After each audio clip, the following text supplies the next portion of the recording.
Curiouser and curiouser, cried Alice. She was so much surprised that for the moment she quite forgot how to speak good English. Now I'm opening out like the largest telescope that ever was. Goodbye, feet.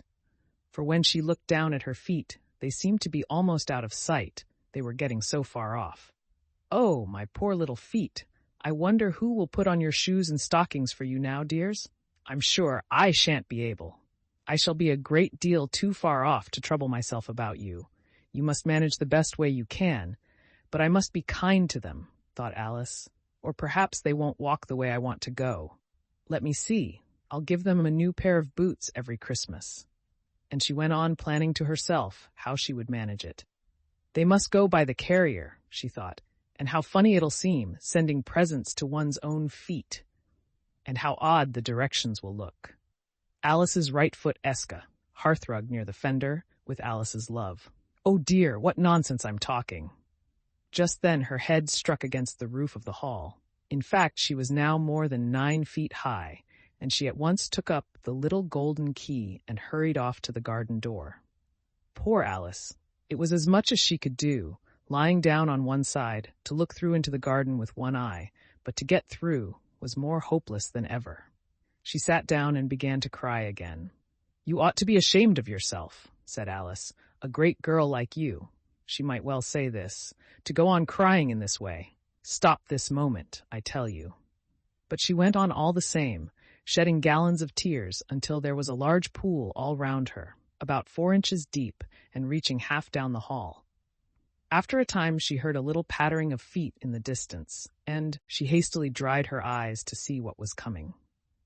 It was the White Rabbit returning, splendidly dressed, with a pair of white kid gloves in one hand and a large fan in the other. He came trotting along in a great hurry, muttering to himself as he came, "Oh, the Duchess, the Duchess! Oh, won't she be savage if I've kept her waiting?" Alice felt so desperate that she was ready to ask help of anyone. So when the rabbit came near her, she began in a low, timid voice, "If you please, sir." The rabbit started violently, dropped the white kid gloves and the fan, and scurried away into the darkness as hard as he could go. Alice took up the fan and gloves, and as the hall was very hot, she kept fanning herself all the time she went on talking. Dear, dear, how queer everything is today, and yesterday things went on just as usual. I wonder if I've been changed in the night? Let me think, was I the same when I got up this morning? I almost think I can remember feeling a little different. But if I'm not the same, the next question is, who in the world am I? Ah, that's the great puzzle. And she began thinking over all the children she knew that were of the same age as herself, to see if she could have been changed for any of them. I'm sure I'm not Ada, she said, for her hair goes in such long ringlets, and mine doesn't go in ringlets at all. And I'm sure I can't be Mabel, for I know all sorts of things. And she knows such a very little. Besides, she's she, and I'm I, and, oh dear, how puzzling it all is. I'll try if I know all the things I used to know. Let me see, 4 times 5 is 12, and 4 times 6 is 13, and 4 times 7 is, oh dear, I shall never get to 20 at that rate.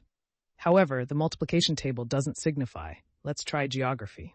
London is the capital of Paris, and Paris is the capital of Rome, and Rome. No, that's all wrong, I'm certain.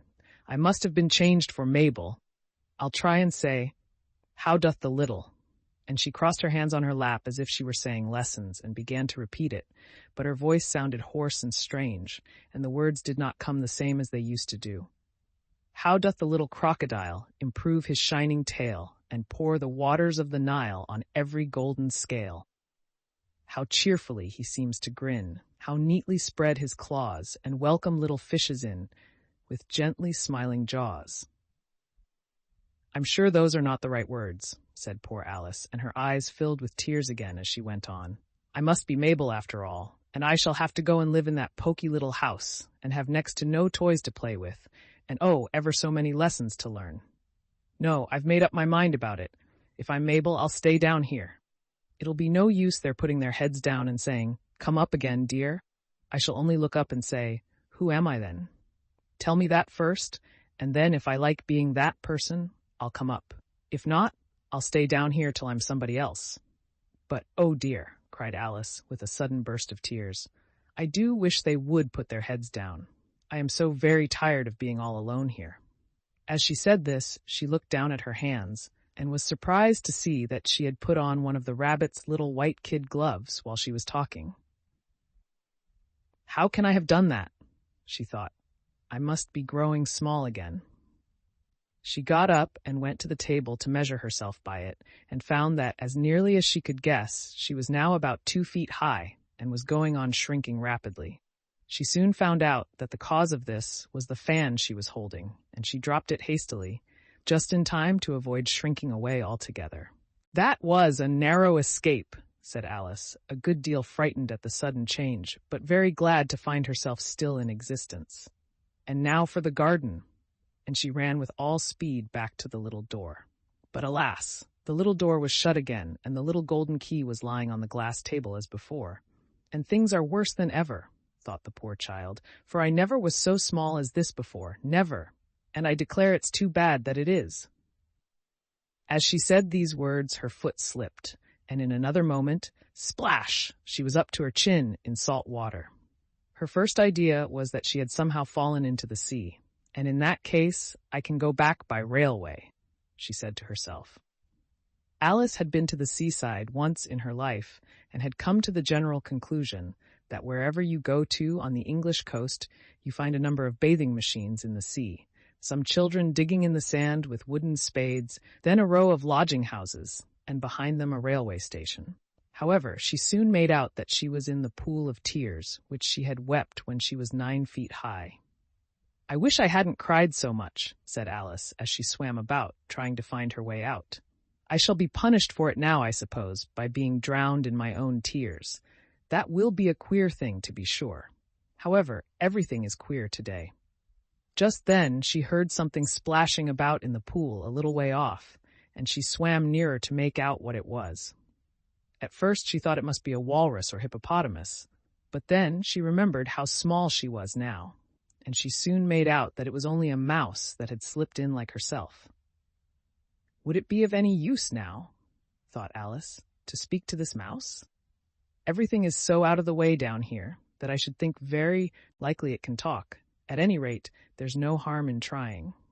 So she began. "Oh, mouse, do you know the way out of this pool? I am very tired of swimming about here, oh, mouse." Alice thought this must be the right way of speaking to a mouse. She had never done such a thing before, but she remembered having seen in her brother's Latin grammar, "A mouse, of a mouse, to a mouse, oh, mouse." The mouse looked at her rather inquisitively, and seemed to her to wink with one of its little eyes, but it said nothing. "Perhaps it doesn't understand English," thought Alice. "I dare say it's a French mouse come over with William the Conqueror." For, with all her knowledge of history, Alice had no very clear notion how long ago anything had happened. So she began again. "Où est ma chatte?" which was the first sentence in her French lesson book. The mouse gave a sudden leap out of the water and seemed to quiver all over with fright. "Oh, I beg your pardon," cried Alice hastily, afraid that she had hurt the poor animal's feelings. "I quite forgot you didn't like cats." "Not like cats," cried the mouse in a shrill, passionate voice. "Would you like cats if you were me?" "Well, perhaps not," said Alice in a soothing tone. "Don't be angry about it. And yet I wish I could show you our cat Dinah. I think you'd take a fancy to cats if you could only see her. She is such a dear, quiet thing," Alice went on, half to herself as she swam lazily about in the pool, "and she sits purring so nicely by the fire, licking her paws and washing her face, and she is such a nice, soft thing to nurse, and she's such a capital one for catching mice. Oh, I beg your pardon," cried Alice again, for this time the mouse was bristling all over, and she felt certain it must be really offended. "We won't talk about her any more if you'd rather not." "We indeed," cried the mouse, who was trembling down to the end of his tail. "As if I would talk on such a subject. Our family always hated cats, nasty, low, vulgar things. Don't let me hear the name again." "I won't indeed," said Alice in a great hurry to change the subject of conversation. Are you fond of dogs?" The mouse did not answer, so Alice went on eagerly. "There is such a nice little dog near our house I should like to show you. A little bright-eyed terrier, you know, with, oh, such long curly brown hair." and it'll fetch things when you throw them, and it'll sit up and beg for its dinner, and all sorts of things. I can't remember half of them. And it belongs to a farmer, and he says it's so useful, it's worth 100 pounds. He says it kills all the rats, and— "Oh dear," cried Alice in a sorrowful tone, "I'm afraid I've offended it again." For the mouse was swimming away from her as hard as it could go, and making quite a commotion in the pool as it went. So she called softly after it, "Mouse dear, do come back again, and we won't talk about cats or dogs either, if you don't like them." When the mouse heard this, it turned round and swam slowly back to her. Its face was quite pale, with passion, Alice thought, and it said in a low, trembling voice, "Let us get to the shore, and then I'll tell you my history, and you'll understand why it is I hate cats and dogs." It was high time to go, for the pool was getting quite crowded with the birds and animals that had fallen into it. There were a duck and a dodo, a lory and an eaglet, and several other curious creatures. Alice led the way, and the whole party swam to the shore.